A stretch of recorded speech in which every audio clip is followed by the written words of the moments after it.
Blessed are you, Father, Lord of heaven and earth. You have revealed to little ones the mysteries of the kingdom.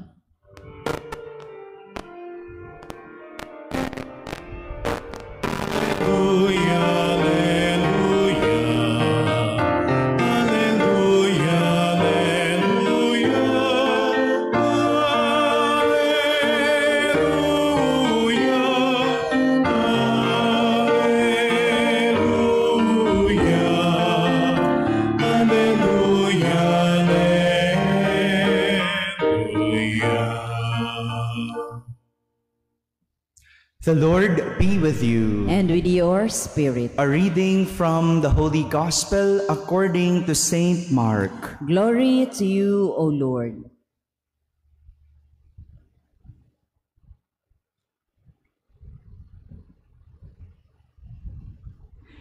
Peter began to say to Jesus, "We have given up everything and followed you." Jesus said, "Amen, I say to you, there is no one who has given up house, or brothers, or sisters, or mother, or father, or children, or lands, for my sake and for the sake of the gospel, who will not receive 100 times more now in this present age, houses and brothers and sisters and mothers and children and lands, with persecutions and eternal life in the age to come. But many that are first will be last, and the last will be first." My friends, the Gospel of the Lord. Praise to you, Lord Jesus Christ. Good morning, my dear brothers and sisters. Our Gospel today is a continuation of yesterday's Gospel. Do you still remember the Gospel yesterday? Sige po, konting review. Review natin, ano ba yung Gospel yesterday so that we could understand the Gospel for today. Yesterday, if we could still remember, a man asked Jesus how he could attain eternal life. Isang lalaki nagtanong kay Jesus kung paano magkakaroon ng buhay na walang hanggan.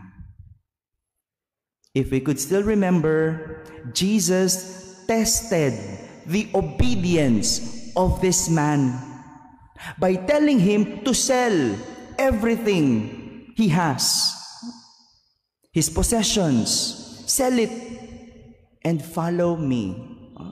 That's the test of Jesus.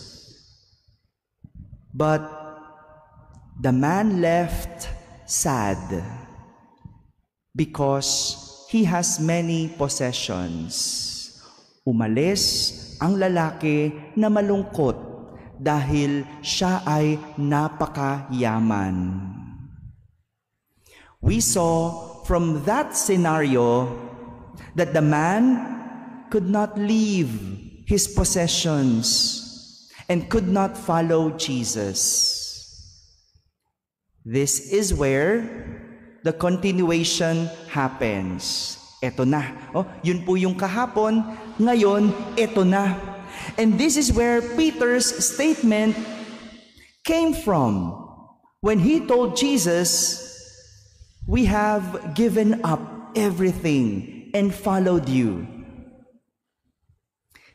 Ito yung pinanggagalingan ng sinabi ni Pedro ngayon sa ating ebanghelyo kay Jesus. Iniwan namin ang lahat at kami ay sumunod sa inyo. Peter does not need to elaborate because Jesus got what he meant. Jesus understood what he was trying to tell Jesus.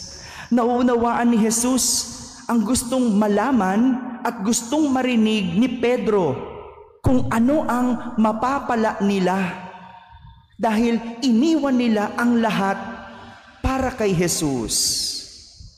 Kung ang mayamang lalaki hindi kayang iwan ang kanyang kayamanan, silang mga alagad, iniwan ang lahat. Iniwan ang pamilya, iniwan ang trabaho, maging sarili nilang buhay, iniwan para lang makasunod kay Jesus. Sa madaling salita, parang nagkukwenta itong si Pedro. Gusto niyang malaman, anong sa amin? Yung lalaki, hindi niya maiwan ang kayamanan niya. Kami, iniwan namin lahat. Anong sa amin? Di lang niya madiretsa, pero hindi niya kailangan i-elaborate kay Jesus dahil alam na alam ni Jesus. Nasa isip pa lang at nasa puso, alam na ni Jesus. And you know, Jesus has a very beautiful promise to Peter. As Jesus said, Amen, I say to you, there is no one who has given up house or brothers or sisters or mother or father or children or lands for my sake and for the sake of the gospel, who will not receive 100 times more now in this present age. Ang sino mang mag-iwan ng bahay, mga kapatid, ina, ama, mga anak o lupa dahil sa akin at sa mabuting balita, ay tatanggap ng makasandaang ibayo sa buhay na ito. Isn't that beautiful? Jesus does not turn a blind eye to what His apostles gave up. Hindi siya nagbulag-bulagan sa mga naisuko ng kanyang mga alagad. He is aware of everything they have given up for Him. For this reason, they do not need to worry about anything because everything is well accounted by Jesus. Kung tutuusin, hindi nila kailangan sabihin yon kay Jesus. Hindi nila kailangang banggitin ang lahat ng naisuko nila kay Jesus. Hindi nila kailangan kwentahin o kwentahan si Jesus. Dahil lahat yon may katumbas kay Jesus. Lahat yon hindi lang tutumbasan, hihigitan ni Jesus. Gaya ng sinabi ni Jesus, tatanggap sila ng makaisandaang ibayo.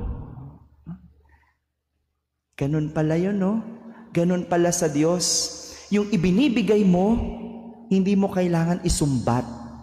Hindi mo kailangan itanong.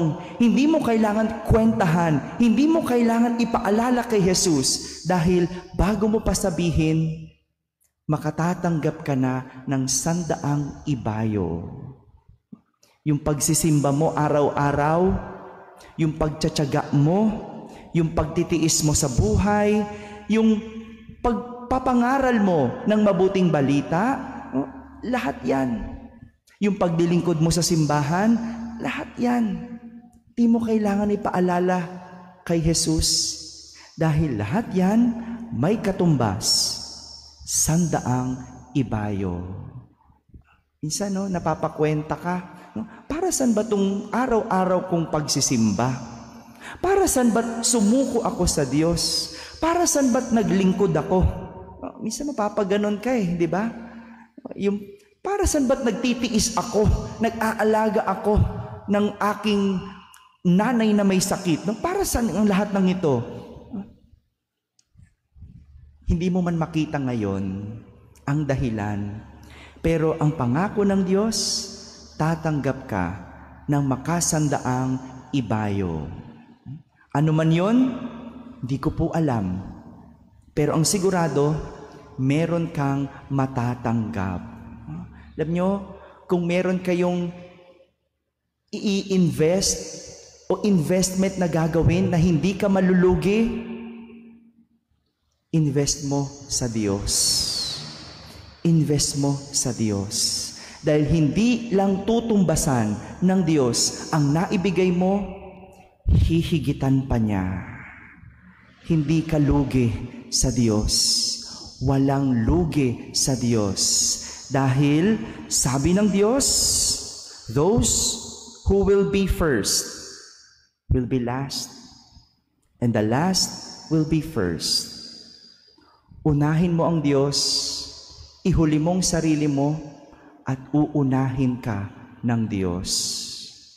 My dear brothers and sisters, no one who has given God is deprived by God. Walang nagbigay sa Diyos ang pinagdamutan ng Diyos. So giving something or even everything to God should never be an issue, because everyone who gives receives. Amen.